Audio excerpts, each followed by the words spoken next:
Anti-poverty advocates are trying to preserve and improve a state program that helps low-income students continue their education. The program is the Educational Rewards Grant, which mainly helps students at community colleges. Supporters say the program is important because it helps students finish their course of study, but also because it helps meet a growing demand for middle-skill jobs.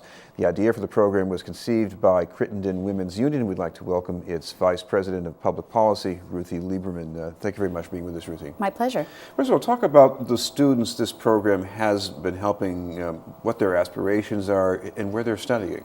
Right. Well, the Education Rewards Grant Program is targeted to working adults or underemployed adults who are low income and who don't have the education or skills they need to be able to support their families in the Massachusetts economy.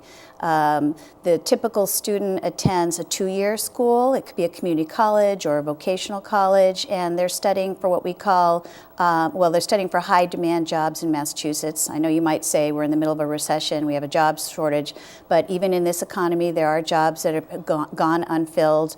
For example, in the healthcare field, there are specific jobs that could be trained for with just a 2-year degree and that are unfilled at this point. By the way, this seems there could be a variety of people looking for these jobs. It could be a single mom who's in her 20s, or it could be somebody at midlife who maybe got laid off but has a history behind but needs to change.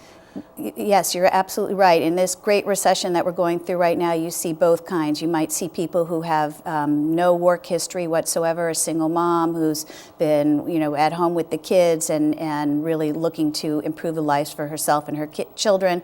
And then at the same time, you have middle-aged workers who've been working in factories, manufacturing, whose jobs have been sent overseas, and they need to retrain for the knowledge economy.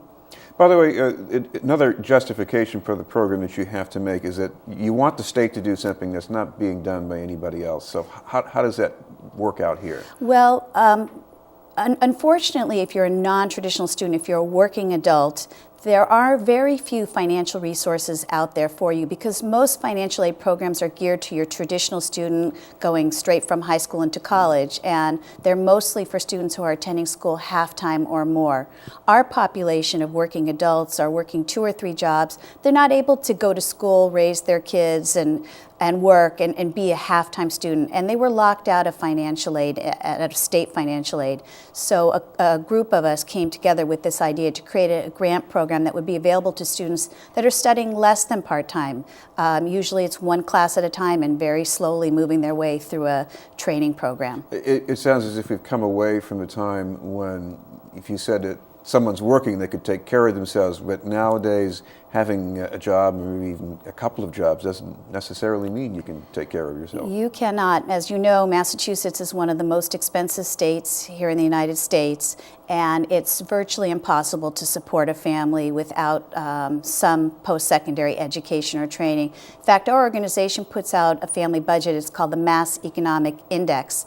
And depending on where you live in the state, if you're a single parent with 2 kids, which is the profile of families we serve, you need to earn anywhere between $48,000 and $68,000 a year just to get by without any public support. That's just to get by. And you can't find a job like that without some kind of post-secondary education. The good news is, though, that you can find some jobs out there that pay at or near that range that don't require a PhD or a master's degree. Some of these jobs could be attained with a 2-year AA or training at a community college.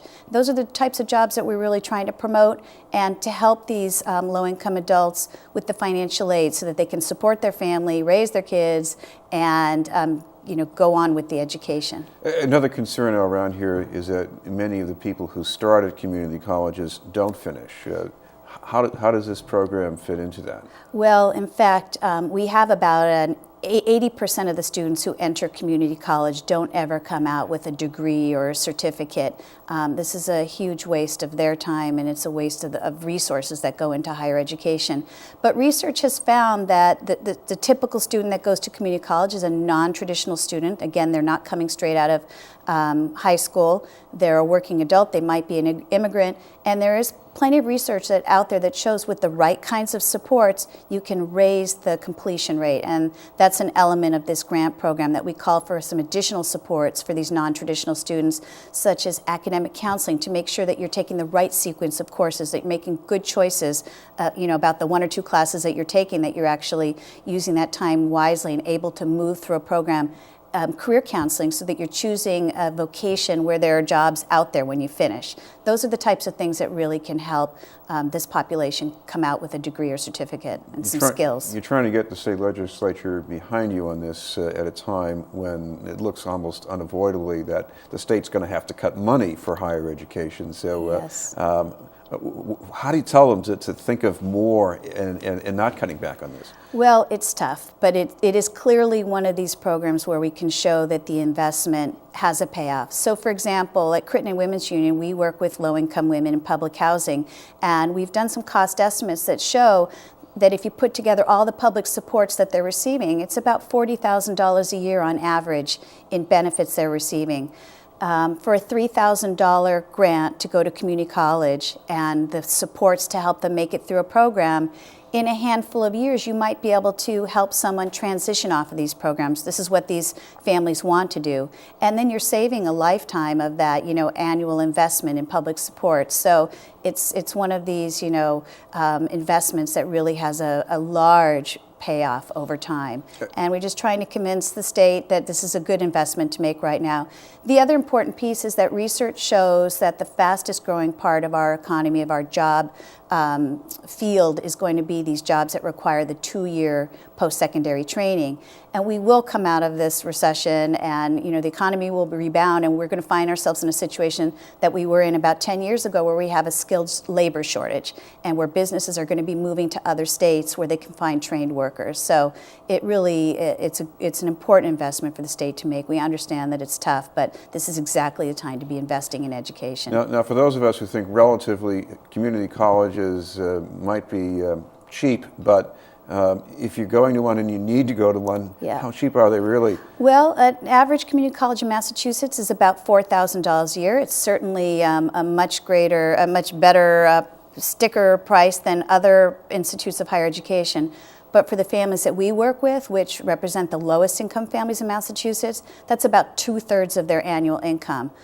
So it's a significant investment, and that's not including the books and supplies. For example, we have a lot of women that are interested in healthcare professions. They need to buy their supplies for their training. That kind of thing is typically not covered as well.